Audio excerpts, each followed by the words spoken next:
maison pour toi,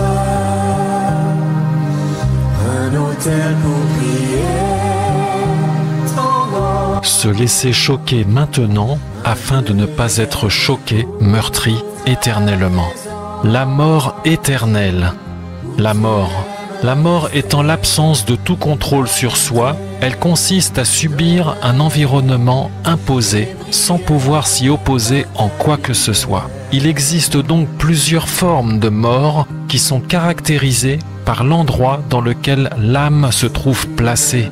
Tourment. Il s'agit d'un lieu de tourment, sinon la mort deviendrait une vie. La vie étant caractérisée par une joie de vivre et la jouissance de quelque chose, une forme de bonheur. Différentes morts. La mort est donc personnelle puisqu'elle est caractérisée par l'endroit dans lequel l'âme se trouve placée pour y subir une vie, existence, imposée de souffrances caractérisées par le lieu en question. C'est pourquoi l'enfer n'est pas un lieu unique mais un lieu multiple, fait de différents niveaux ainsi que ceux qui l'ont visité en ont témoigné. Pourquoi un tel lieu ? Pourquoi Dieu a-t-il préparé un lieu tel que l'enfer, direz-vous, alors que Dieu est bon? La réponse est simple, bien que choquante. Dieu est juste.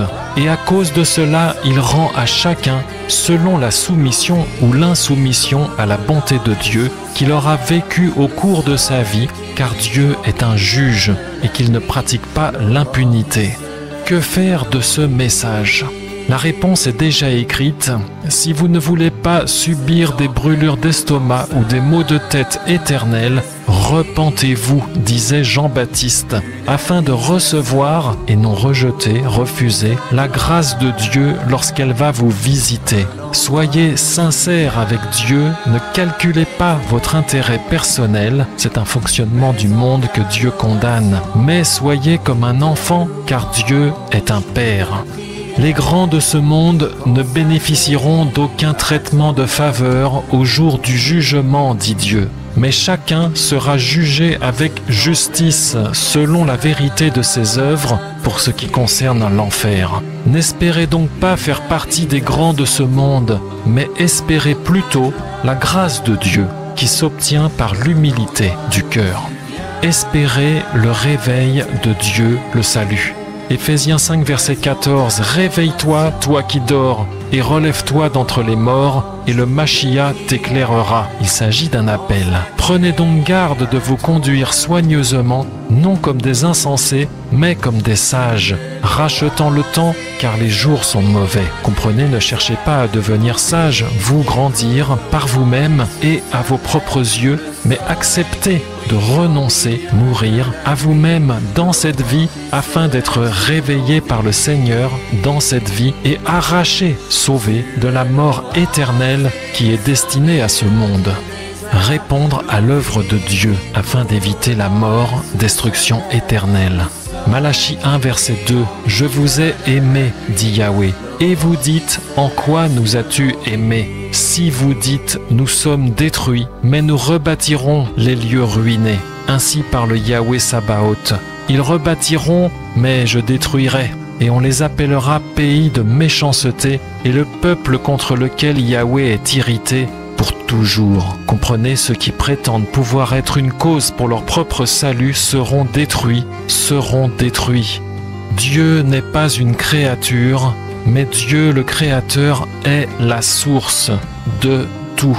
Il n'y a pas d'autre source que lui, et lui seul. C'est pourquoi il est écrit « Béni est celui qui vient au nom du Seigneur ». Comprenez, toute autre source est une fausse source qui sera et déjà maudite et frappée de mort éternelle. Amen.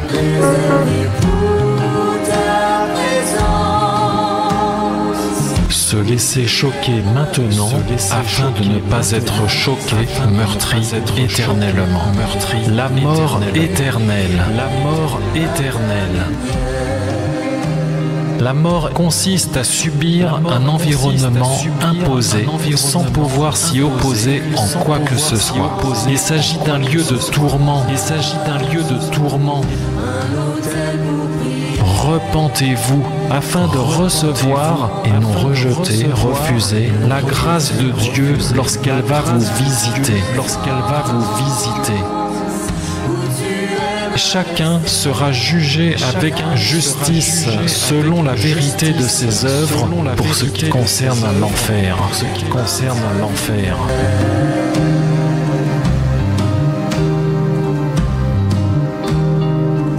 Nous sommes une maison pour toi, un autel pour prier ton nom,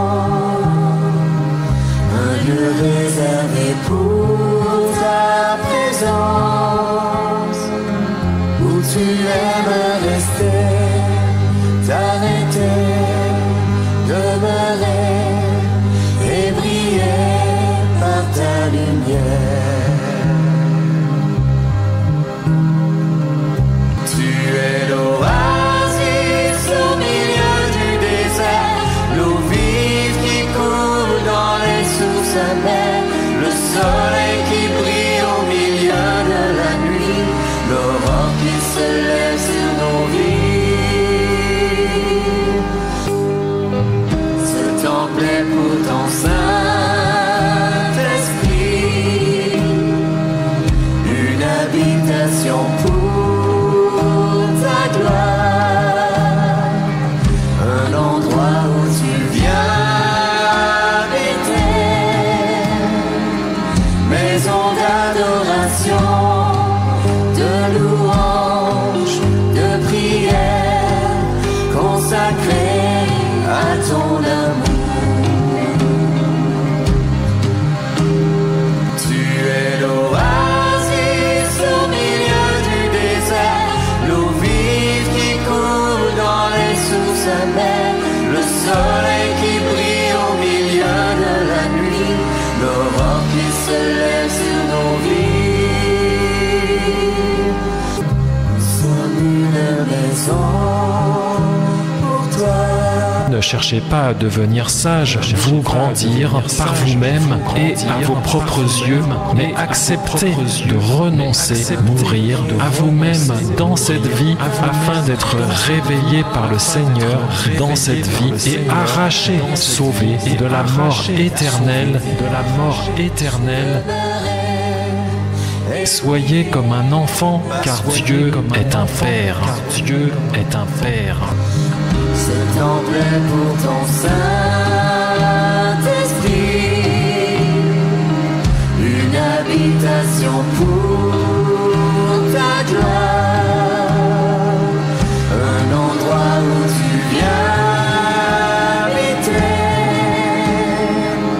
maison d'adoration, de louange, de prière, consacrée à ton amour. Dieu le Créateur est la source de la source. Toute autre source est une fausse source qui sera et déjà maudite et frappée de mort éternelle. Béni est celui qui vient au nom du Seigneur. Tu aimes rester